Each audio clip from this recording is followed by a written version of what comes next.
Here we have a brand new 2023 GMC Terrain. This one comes in the SLT trim level. This is a front wheel drive model in the beautiful volcanic red tint coat on jet black perforated leather interior.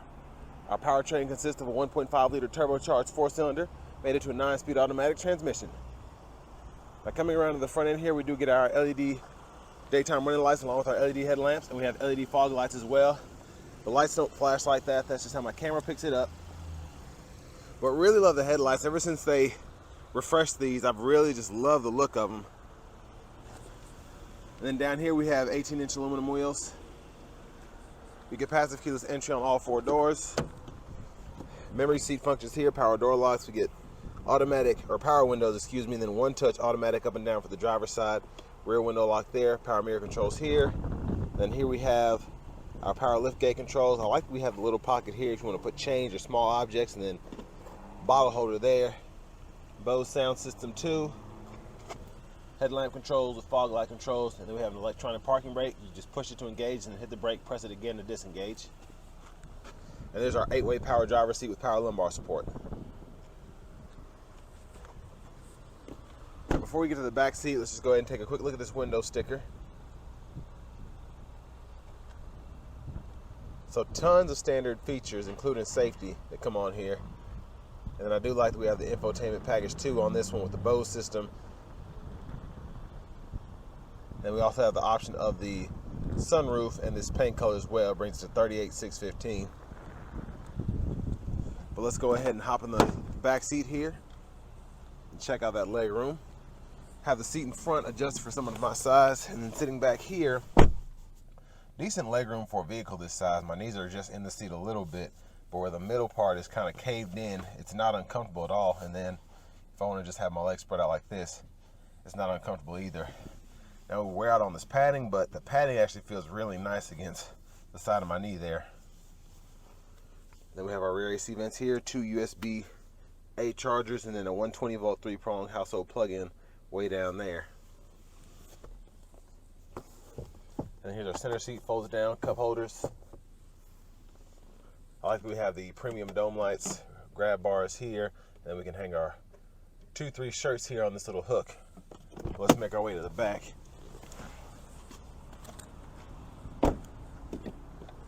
Fuel filler there. And then coming around to the back end here, we do get our LED signature tail lights. And then with a power lift gate, we open it from back here as well as up front. And plenty of space behind the second row. And we have a little storage there. I like the side pockets. Let's look underneath the vehicle. So there's our exhaust there. Comes out the right side. Now before we check out the front passenger seat, I'm going to fold this down so y'all can see. You can actually fold this seat flat, and then if you need to, you can fold the front seat flat as well by pulling up there.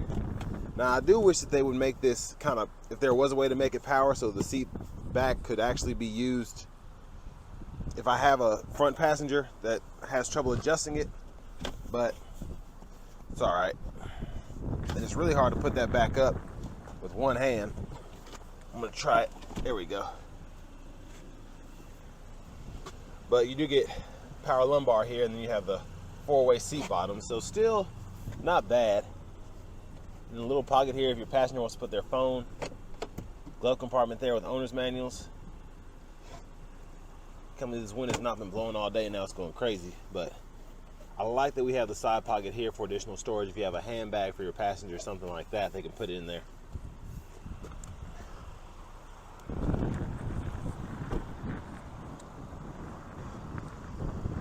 But of course the styling is decent. It's been around for a few years. I'd like to see a complete redesign in the next year or two, but we'll see. But coming around, let's pop this hood. We get that standard 1.5 liter turbocharged 4-cylinder.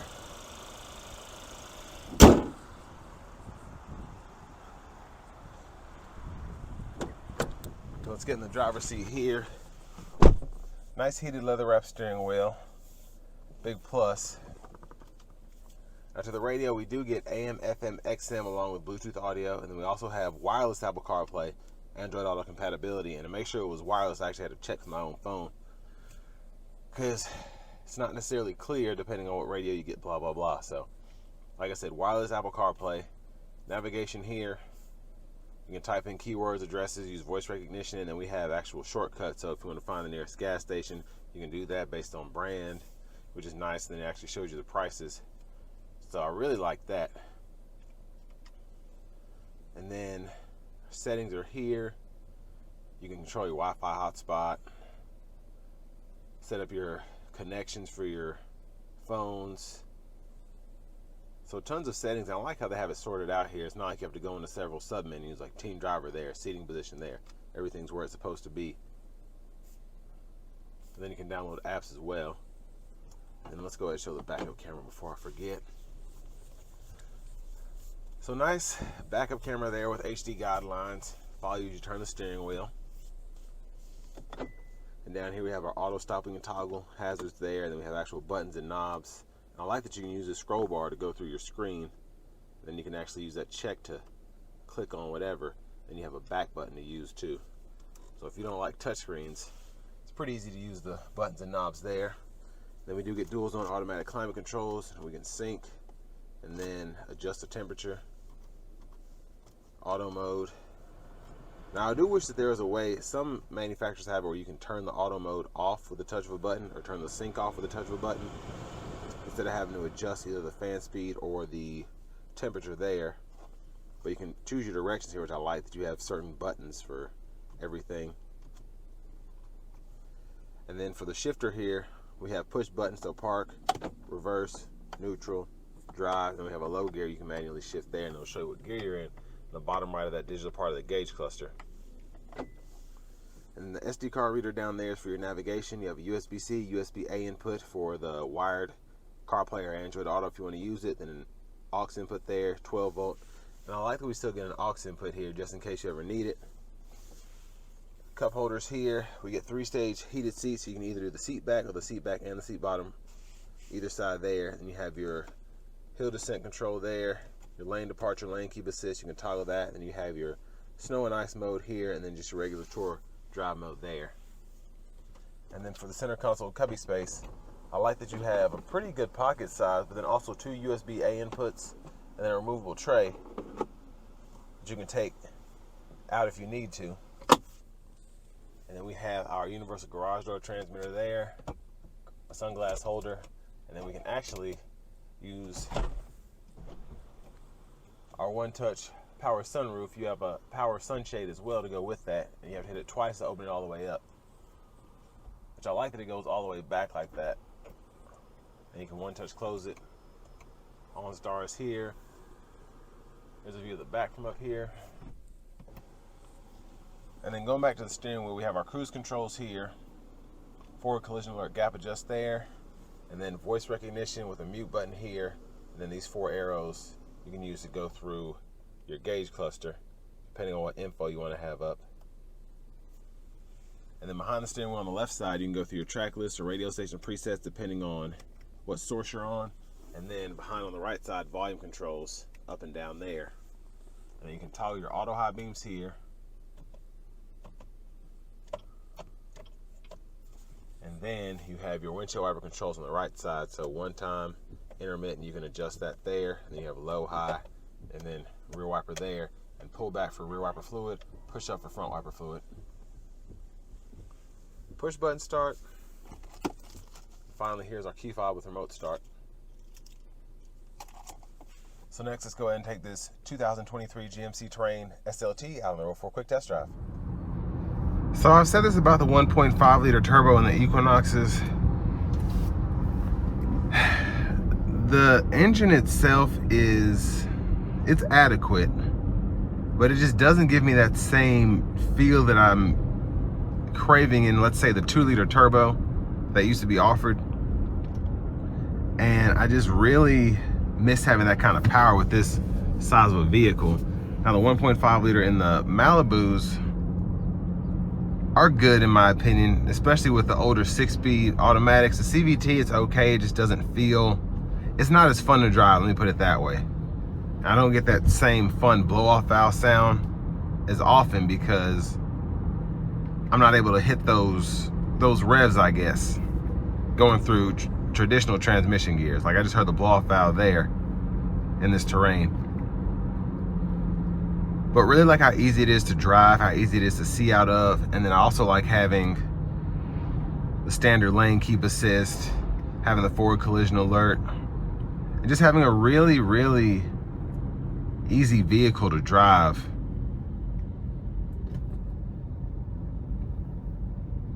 And that's why they really went with the 1.5 liter turbo, because most people are not like myself and don't necessarily, especially if you're in this segment, they don't need to have that kind of vehicle. They don't need that kind of power. The 1.5 turbo is just fine, so.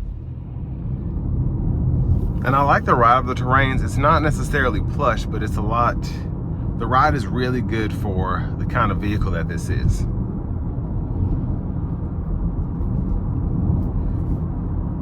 It's very comfortable, and although you can feel the road, it's not intruding on the ride quality per se. So I can feel the road in the steering wheel, but the ride is still comfortable. It's not jarring. I don't feel like I'm in a sports car anywhere near that really. But I still feel like I have a handle on what I'm driving. So let's give it some juice here. So when you put your foot down, it actually does get up. It's still a 1.5 liter turbo pushing a small to mid-size SUV, but still drives, like I said, it's for what it is, it gets up. Definitely no 2 liter turbo, but decent.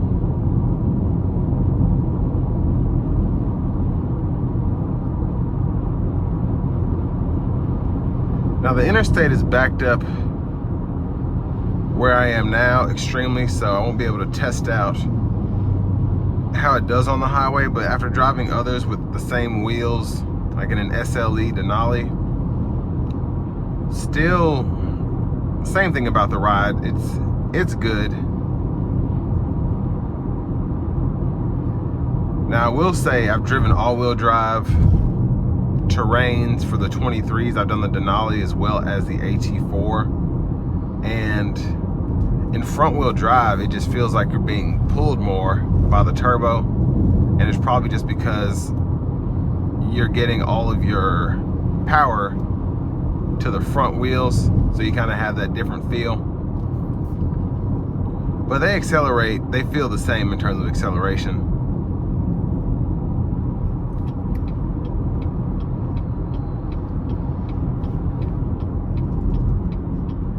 And for these kind of vehicles, when the issue is, and it's not even a big issue, but it's a lot easier to get them cruising. I'd say it's a lot easier to cruise in them than it is to accelerate in them. So once you're actually doing 70, 80 miles per hour on the highway, you don't really have issue. And then the turbo really comes in handy in terms of passing power when you do hit that sweet spot and you're just wanting to slowly, I shouldn't say slowly, but pass somebody decently on the highway. Now on a 2-lane road, I definitely wouldn't recommend trying to hit gaps or anything, but like I said, the power for what it is decent.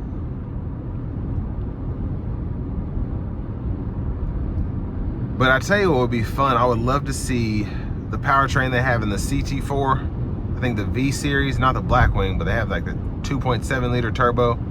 I would love to see that as an engine option, because I just feel like it would just be really fun, kind of like an SS version of the Terrain.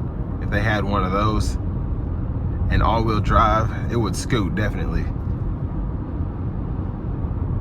And I think you still have a market for that. It might be small, but specifically if you want to go after the more, I would say,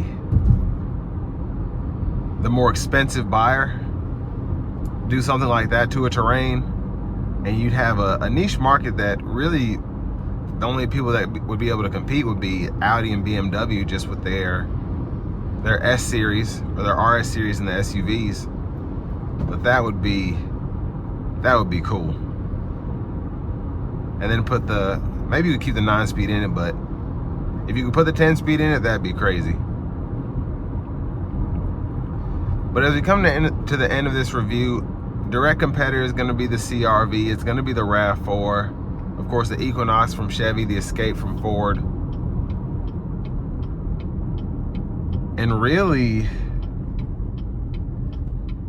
it's a decent option. It's on the higher side in terms of price, but other than that, really, it's competitive in terms of features, in terms of safety technology. And like I said, having the wireless CarPlay is a big plus for me.